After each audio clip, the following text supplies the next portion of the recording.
In the dead silence of the company's underground parking lot, a woman holding a mop froze when she heard faint, broken sobs echoing through the shadows.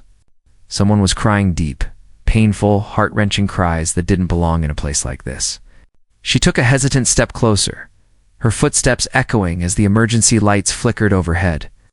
And then she saw him, a man, sitting alone in the dark, shoulders trembling, his face buried in his hands. She clutched her breath. She didn't recognize him at first. All she knew was that he was hurting. But as he lifted his face into the dim glow, her heart nearly stopped. It was him, the CEO millionaire who fired her 3 months ago. Before we reveal what happened on that life-changing night, make sure to like this video and subscribe to Hopeful Stories, where moments of hope shine through the darkest places. Maria had been cleaning floors for nearly 20 years, her hands roughened by chemicals, her back bent from endless nights of scrubbing. She had never imagined that one day she would be dismissed, not because she did something wrong, but because of a sudden company restructuring ordered by the CEO himself, Daniel Reed. The news shattered her. She was a single mother, juggling rent, school fees, and the weight of keeping her children fed.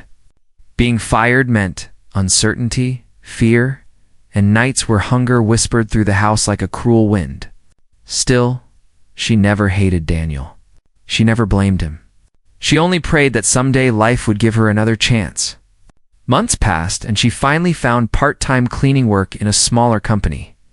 Not enough, but better than nothing. One night, she was assigned to clean the underground parking of her former workplace, an area nearly abandoned after office hours. She didn't expect to see anyone there. But then she heard its soft, broken crying echoing from the darkest corner. Fear tingled at her spine, yet her feet carried her forward as though compassion outweighed caution. A man sat on the cold floor, suit wrinkled, tie loosened, hair messy as if he'd been pulling at it for hours. The closer she got, the more she recognized the sharp jawline, the expensive watch, the familiar presence that once commanded entire boardrooms. Daniel read the same man who had signed her termination letter without a second thought. She almost stepped back, almost turned away. But something stopped her. He didn't look powerful. He didn't look proud. He looked broken, sir. "Are you okay?" she whispered, voice trembling. Daniel lifted his head, eyes red and swollen. He stared at her as if seeing a ghost from a past he wanted to forget. Embarrassment, shame, fear, they washed across his face like a storm. For a moment he didn't speak. Then his voice cracked. "I didn't know who else to talk to." A millionaire CEO, confessing to a cleaning lady. Maria knelt beside him, placing her mop aside. Her instincts were stronger than her history. What happened? Daniel exhaled a shaky breath, one that carried months of pressure. "Everything collapsed," he said softly. "The investors pulled out. My partners betrayed me. The board wants to replace me tomorrow.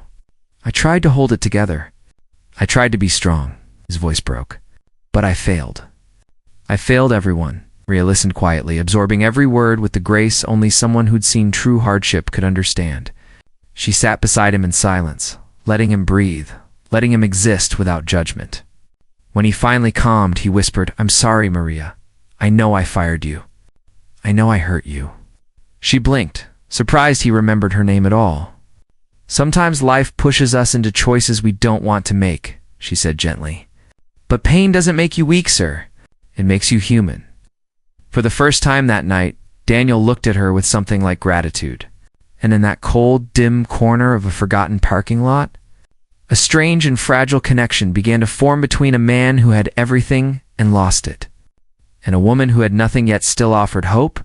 Maria returned to the parking lot the next evening, unsure whether Daniel would be there. To her surprise, he stood waiting, clean-shaven, composed, yet carrying a heaviness that hadn't left him.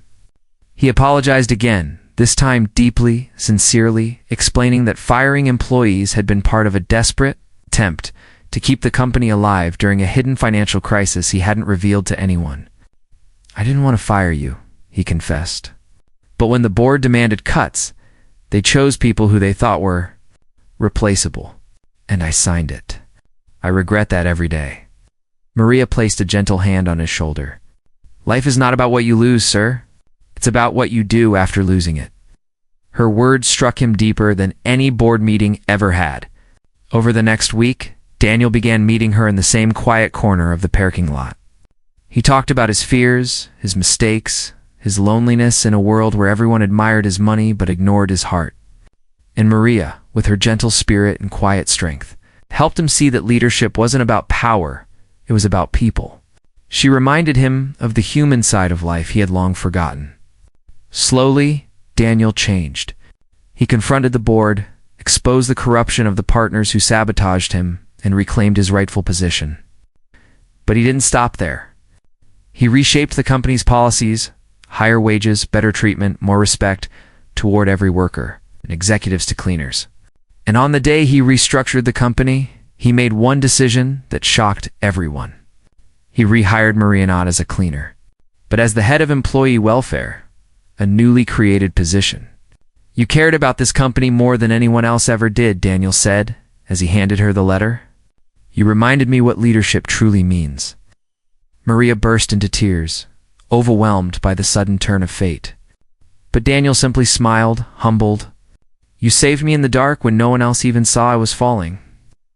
News spread quickly, how a cleaning lady helped a millionaire CEO rise again. But the world didn't know the full truth. They didn't know that Maria didn't just help him, she healed him. And Daniel never forgot. Months later, the company thrived under a new culture of compassion and fairness. Employees felt valued, turnover rates dropped, and productivity soared. It became a company where people mattered. One evening, Daniel stood with Maria on the rooftop, looking over the glowing city. "Funny, isn't it?" he said softly. "How the person I once failed became the person who saved me." Maria smiled. "Life works that way. Sometimes the brightest lights come from people we overlook." And as he nodded, humbled, grateful, and forever changed. A gentle breeze carried their laughter into the night, proof that redemption can be found in the unlikeliest places. And as our story closes, dear viewer, remember this: sometimes the people we underestimate are the ones holding the strength we need most. If this story touched your heart, make sure to like this video and subscribe to Hopeful Stories for more inspiring tales that remind you. Hope always finds a way.